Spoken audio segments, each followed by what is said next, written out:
और आज मैं ये फैसला आपके बीच में लेना चाहता हूं कि अगला जो पड़ाव हमारा है रामलला ग्राउंड का,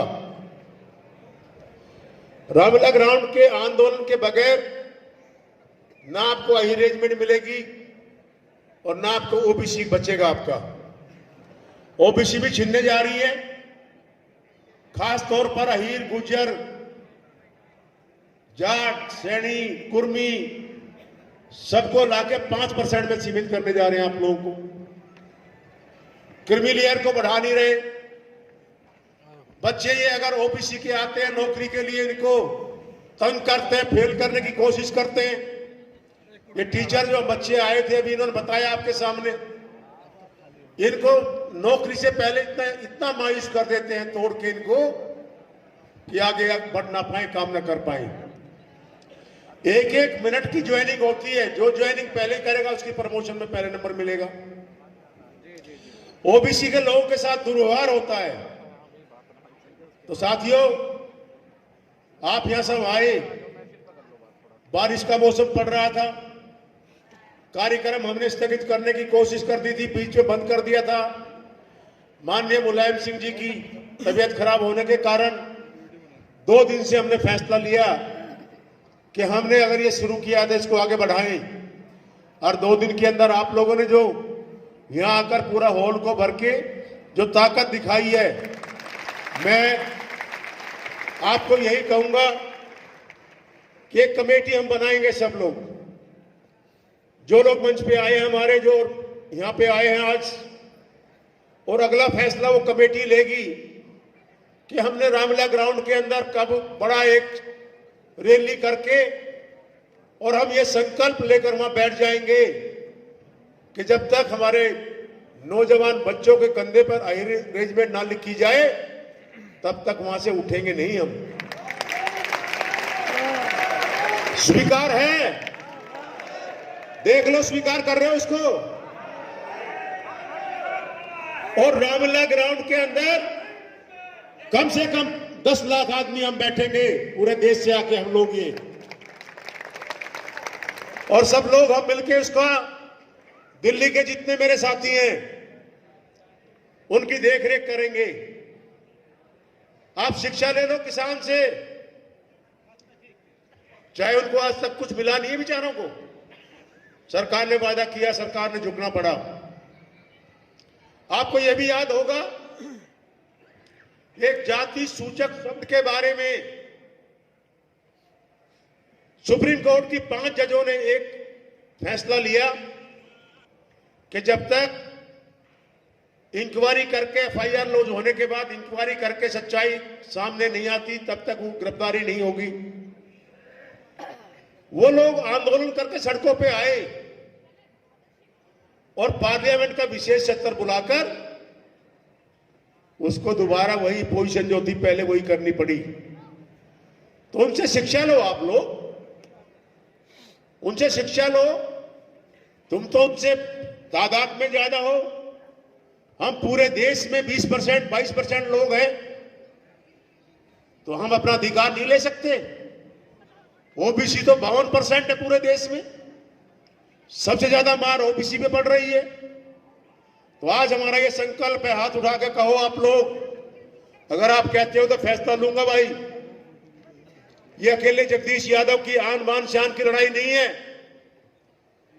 ये सारे यादव समाज और पूरी ओबीसी की लड़ाई की बात है। ये सारे यादव समाज की आन बान शान की बात है। ये क्या इस लड़ाई को आगे बढ़ाऊं? संकल्प है। ये तो नहीं होगा कि जगदीश यादव ने मेरा भाषण नहीं कराया, मैं तो कल से नहीं आऊंगा, ऐसे तो नहीं करोगे। संकल्प, अधिकार लोगे।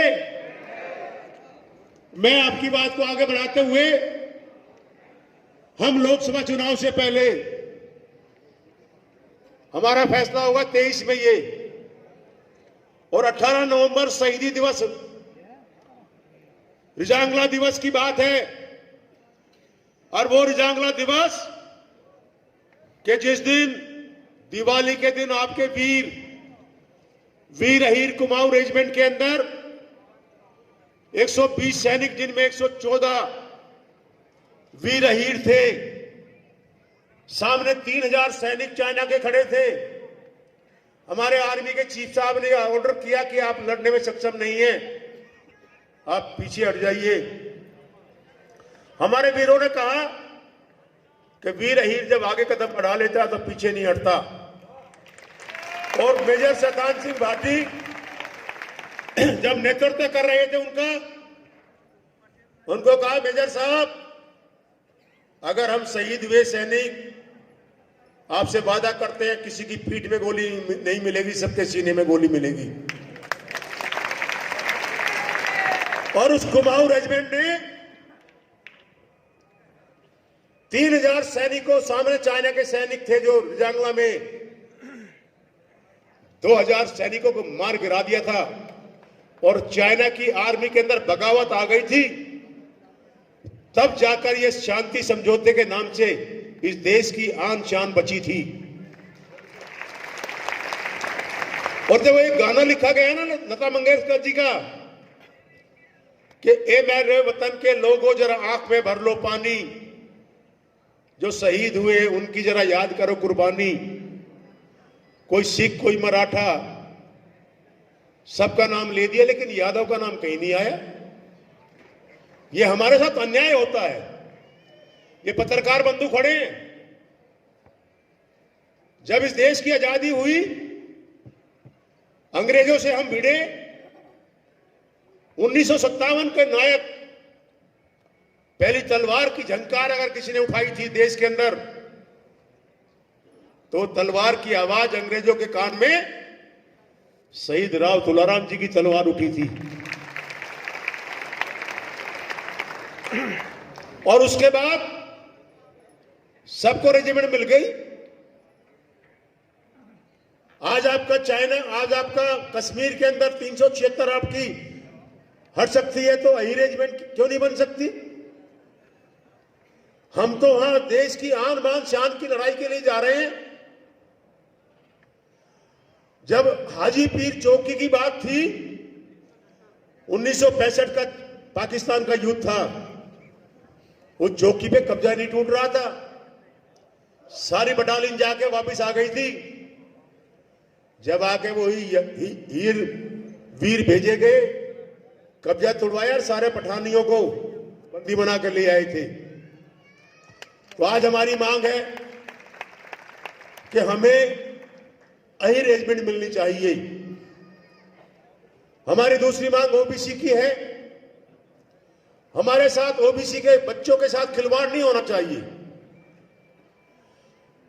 दिल्ली यूनिवर्सिटी का एक उदाहरण है, तिवारी नाम का प्रिंसिपल, उसने इंटरव्यू में बैठा और ओबीसी की सीटें खाली छोड़ दी और यह कहा कि ओबीसी के अंदर योग्य बच्चे नहीं मिलते।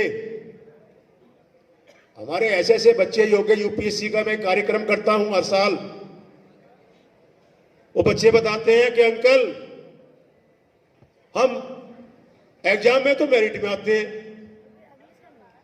और जब इंटरव्यू का नंबर आता है तो हमें नंबर 40 में से 3 या 4 या 5 दिए जाते हैं, उससे कम देते हैं। हम तो डर के मारे अपने नाम के आगे यादव या जाति को नहीं लगाते, डर के मारे कहीं मैं फेल ना कर दे हम लोगों को। यह अन्याय ओबीसी के साथ नहीं होने दूंगा मैं। मुझे जिस पार्टी का मैं सिपाही हूं, माननीय मुख्यमंत्री अरविंद केजरीवाल जी का, जिन्होंने मुझे इस कुर्सी पर ओबीसी की सेवा करने के लिए बिठाया है, मैं कहना चाहूंगा संघर्ष करने का जो मैंने वचन लिया था उसको पूरे करने का संकल्प है। मैं आप सबका तहे दिल से आभार व्यक्त करता हूं और ये निवेदन करता हूं कि आप लोगों ने लड़ाई में साथ दोगे तो मेरी ताकत बढ़ेगी। और जिस तरह से माननीय मुख्यमंत्री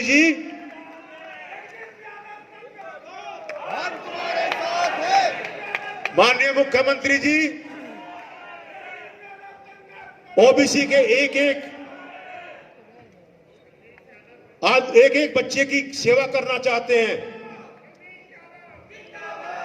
और मैं आपको एक कान खोल के, यादव समाज मेरी बात और सुन लो। आज मैं अगर झूठ बोल रहा हूं तो मुझे ये रोक देना। मैं यहां जो भाषण कर रहा हूं, जगदीश यादव अखिल भारतवर्षीय यादव महासभा के अध्यक्ष के रूप में भाषण कर रहा हूं। मैं आपके सामने खड़ा हूं। मैं ओबीसी कमीशन के रूप में नहीं खड़ा हूं, लेकिन हमारी जाति ने, यादव समाज ने और ओबीसी के लोगों के अंदर एक खासियत है कि जो जिनका करता है वो उसका रखते नहीं। मैं 1975 से राजनीति में हूं। मैं माननीय सांसद जी ने, मैंने यूथ कांग्रेस के जमाने में दोनों भाइयों ने काम किया है,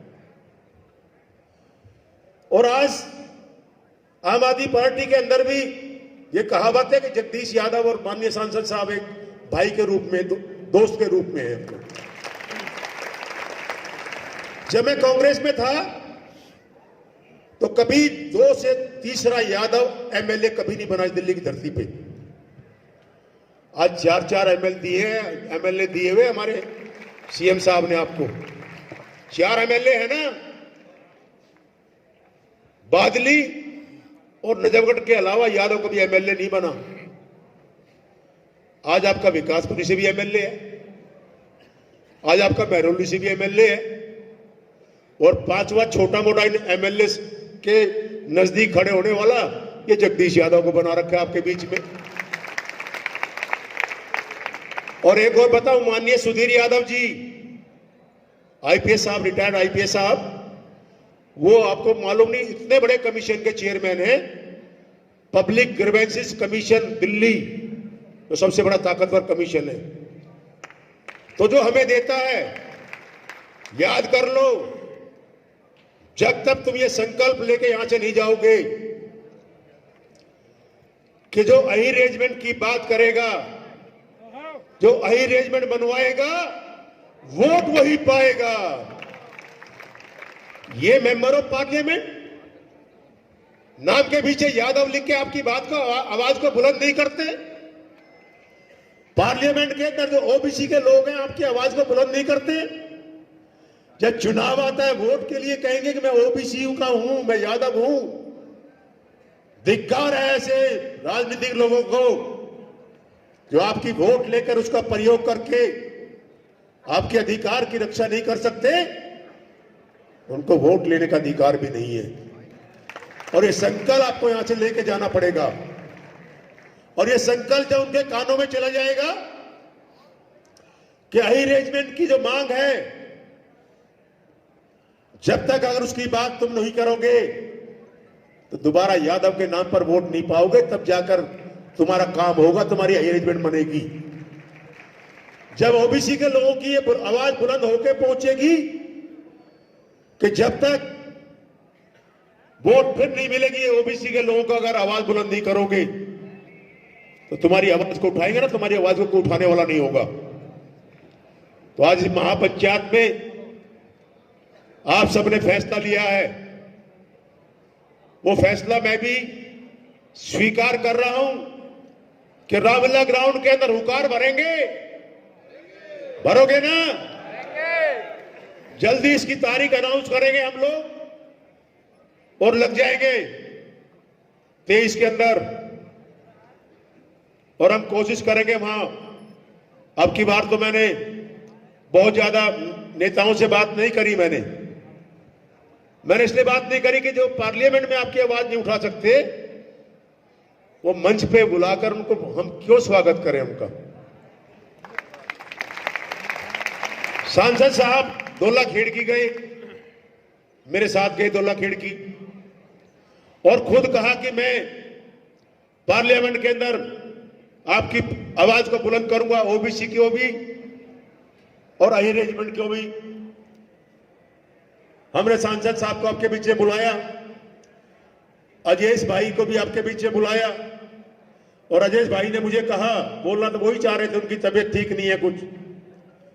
मुझे कहा भाई साहब मेरी तरफ से कह देना कि आज ये फ्लैग होस्टिंग कर रहा हूं मैं, इस झंडे की आन बान शान कसम खाता हूं, आपके साथ संघर्ष में अरेंजमेंट का जो झंडा आज मैंने यहां फ्लैग होस्टिंग की है, मैं पूरे तन मन धन से आपके साथ इस लड़ाई में आपके साथ रहूंगा, ये अजय भाई ने मुझे कहा। और मैं पुनः आपसे वही विनती करूंगा कि इस मूवमेंट को, अरेंजमेंट को अगर तुम बनवा के नहीं रहे ना इस लड़ाई में, तुम्हारे बच्चे कभी तुम्हें माफ नहीं करेंगे, ये कहना चाहूंगा आप लोगों को मैं।